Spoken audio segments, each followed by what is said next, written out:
In the 4th episode of the 1st season of Steven Universe, while waiting alone in the temple, Steven decides to make together breakfast, which is a breakfast that everyone eats together, as well as the title of the episode. The gems, however, are all out doing important stuff, and even when they finally come back, they don't give Steven much attention, still caught up in their own tasks. Steven tries to convince them to eat together, but they won't listen to him. Pearl thinks the temple rooms are too dangerous and warns him to get out. Amethyst just wants to eat the breakfast and doesn't care that it was made as a together meal. And Garnet is destroying a cursed artifact and barely notices Steven is there. Steven's desperate attempts eventually succeed in bringing everyone to the same room, but in doing so he interrupts Garnet, and the monster she was taking care of gets out of control. It consumes the breakfast and becomes ultra-powerful, forcing Steven to destroy both the monster and the meal. As the gems watch the monster die, Steven apologizes for the mess by saying, "I'm sorry, guys. I guess I dreamed too big." Which is meant to be a comedic line, at least a little bit. Both because breakfast is, supposedly, something so simple that it should never be considered too big of a dream, and because Steven's attempts at bringing the family together end up causing the dish itself to become too big, to the point where it must be destroyed. But also, there is a heart-crushing tragicness to this line, in the sense that Steven felt like he needed to apologize for daring to dream of a scenario in which he could sit down and eat breakfast together with all the members of his family. As if that goal is so ambitious and absurd that he now feels silly for ever conjuring it up in the first place. The gems seem to understand his plight now, as the episode ends with them preparing a new and improved breakfast that they can all enjoy together, even if they decide to not eat that sugary mess and just order pizza instead. But the theme of Steven feeling like a bother whenever he is not doing anything quote-unquote effective, like going on missions or destroying cursed monsters, permeates the entire series, as if his very existence, unless it is directly tied to the solving of problems, is inherently burdensome, and he is only ever worthy of love and attention for as long as he is making himself useful. And while Steven had problems to solve, this wasn't much of an issue.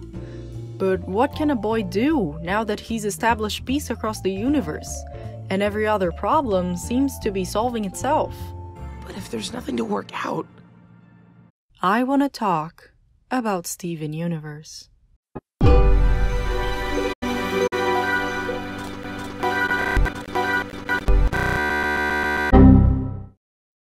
After 5 seasons and 1 movie of Steven dealing with gem-related conflicts outside of Earth and human-related conflicts in the confined environment of Beach City, Season 6 brings us to a point where there's basically nothing left to solve.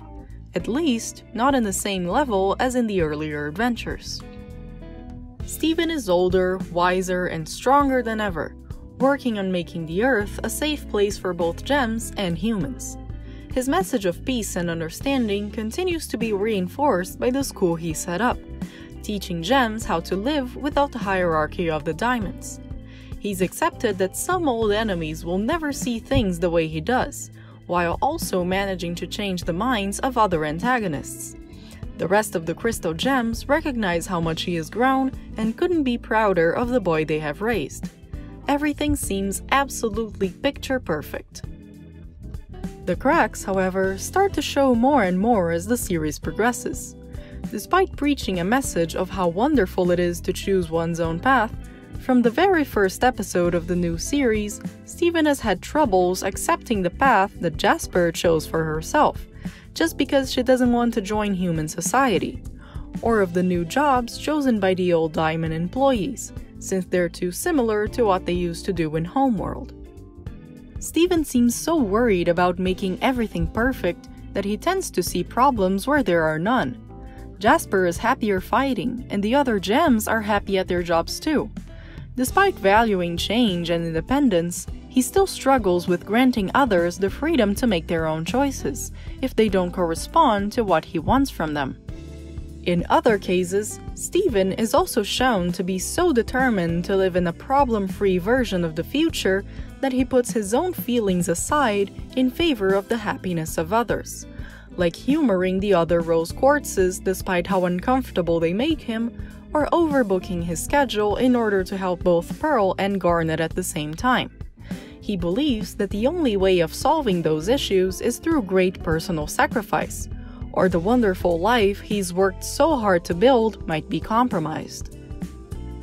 The situation keeps on escalating, as we can see on episode 9, where Steven gets so lost in his desperation upon realizing his friends are parting ways that he has a magical outburst of emotion that nearly suffocates them. Now that he is done setting up the school, seeing his students graduate, and watching as his friends manage to solve their personal problems just fine without his help, there's nothing left for him to do. As much as Steven values humans for their capacity to change, which is a lesson he has learned thanks to being brought up by gems who also share this belief, he's unable to cope with change unless it fits his version of what a perfect world should be like. His friends are all able to carry on with their lives without him, despite reassuring him that they still want to keep in touch, forcing Steven to confront a fear he still hasn't conquered: the idea that he only has value as a person if he is able to solve problems. If there's nothing to work out, there's no room for him in their lives. And the result of all this trauma is wonderfully discussed in episode 10, Prickly Pear. After giving up his job at Little Homeschool and seeing his friends part ways, Steven spends most of his time tending to his plants at the temple's greenhouse, even though he takes his new hobby to somewhat unhealthy levels. You're stuck in the ground, aren't you? Not gonna zip right into space and leave everyone behind, isn't that right? Although he's been keeping himself busy, he can't help but feel like gardening is a bit underwhelming if compared to his previous achievements, even if the gems are supportive of it.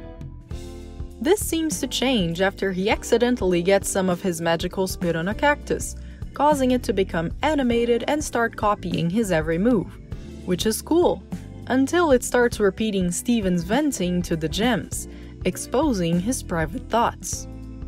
The cactus becomes so agitated that it attacks the crystal gems, still repeating every insecurity that Steven had trusted it with, until Steven decides to show it some compassion, leading it to calm down and leave the house. This entire mess was caused thanks to Steven's inability to cope with his own feelings of uselessness. Although gardening seems like a fairly innocent hobby, Steven started it just so he'd have something to do, and his passion for the craft is more aimed at having something he can control rather than a love for plants. The gems are happy he's getting some much-needed you time, but Steven still craves for their approval. Guess plants aren't as cool as liberating the galaxy. When Steven makes his cactus animated, he immediately starts venting to it, telling it all the things he can't bring himself to talk about with anyone else. The cactus, on the other hand, makes for a pretty good listener, but mostly because he just quietly absorbs every sad thing that Steven throws at him, regardless of whether or not he has the emotional capacity to process all that heaviness. As the cactus begins to relay Steven's grievances to the gems, Steven tries to keep it quiet, berating it for speaking up and keeping it isolated from the rest. But the more the cactus has to bottle up, the more he began to lash out, to the point where Steven has to physically fight him, an act that is made even harder by the fact that the cactus is covered in spikes. The situation only de-escalates once Steven realizes the cactus is merely copying his attitudes. Because it's been presented so far with only a negative, violent role model, it grew up just as aggressive and frustrated. It is only by showing the cactus love and affection that it was able to calm itself down. The cactus is, speaking quite literally, a copy of Steven, which means that in the process of raising it, Steven had to face his own attitudes and personality. Every time he scolded the cactus for venting, he was also scolding himself in a way for doing the exact same thing, thus teaching the cactus, and also himself, that speaking up about your emotions is something bad. The solution Steven comes to at the end of the episode, on the other hand, is also what needs to be done in relation to himself. Bottling up his feelings will only make him grow frustrated and aggressive, and these emotions won't stop until he can be shown love and kindness. As hostile as Steven's comments regarding the gems can be, however, they are not entirely unwarranted. Garnet, Amethyst, and Pearl have gone through a long process of change and growth, working through centuries worth of issues, reasserting who they are and who they wish to be. For the past 2 years, Steven and the rest of the gems have been experiencing a long period of peace and tranquility, which is a much welcome change of pace if compared to the rest of the series.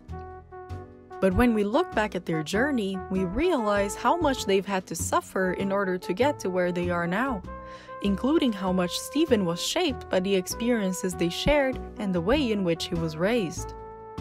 Pearl did, in fact, break down multiple times in front of Steven, leaving him to pick up the pieces. Amethyst's immaturity has been a source of trouble for the gang in various occasions, and Garnet has made quite the impression as a stoic, all-knowing figure who tends to offer Steven vague advice he doesn't fully understand. This doesn't mean that they are bad people or that they are unfit to raise Steven. After all, it is thanks to them that Steven has grown up to be the man he is now. The gems also had their share of unresolved issues and bottled up feelings that got out of control sometimes, negatively impacting the person they were raising, much like Steven did with his cactus. The gems did their best to give Steven the best life they could, despite how they were still processing their feelings over the loss of their leader and never having done anything like it before, feeling lost and confused a great deal of times. And yet, even if they did their best and their impact on Steven's life was mostly positive, there were still moments in which they've made him feel hurt or neglected, unsure of whether he even belonged to the crystal gems or not. Steven, realizing his cactus would only calm down after it had been shown love and understanding, was also him confronting the fact that he wished that's what he'd been shown more of, instead of having to deal with role models who kept exposing him to their damage, regardless of whether or not he was emotionally able to deal with all of that. But the thing is, Steven was shown love and understanding throughout all of his life. The catch is that he became convinced he was only worthy of love as long as he was making himself useful. And if he can't be useful, he is not worth being loved. Once Steven decides to be more caring towards his cactus, the very act of hugging it is extremely uncomfortable, once again thanks to how the plant is covered in spikes. Much like how Steven has become convinced that loving him will only bring the others discomfort. As much as the gems are ready to be as loving and supportive as he needs, he won't let them get close and feels like he can't show them his true emotions. Because since there are no more problems left to be solved, there is no reason for them to love him. And Steven, who is always the first to show love and kindness towards others, has yet to learn how to extend those same qualities to himself. Steven Universe continues to be revolutionary in terms of how it portrays love, relationships, and connecting with others. The kind of discussions that it has raised feel extremely grounded and relevant, and I'm always excited to see where the series will take us next. Steven has changed a lot throughout the series, and he still has a lot of growing to live through. But he also has the support of all the ones that surround him, and who love him even in the moments where he cannot love himself. Thank you for watching. Well, hello there. It was very nice of you to watch this video. If you have enjoyed the video, you can do those cool things such as liking the video, subscribing to the channel, and clicking the notification bell. You can also follow me on Twitter. Feel free to leave a comment down below, especially if it is about how much you love Steven Universe. Thank you so much for watching, and I'll see you on my next video. Bye!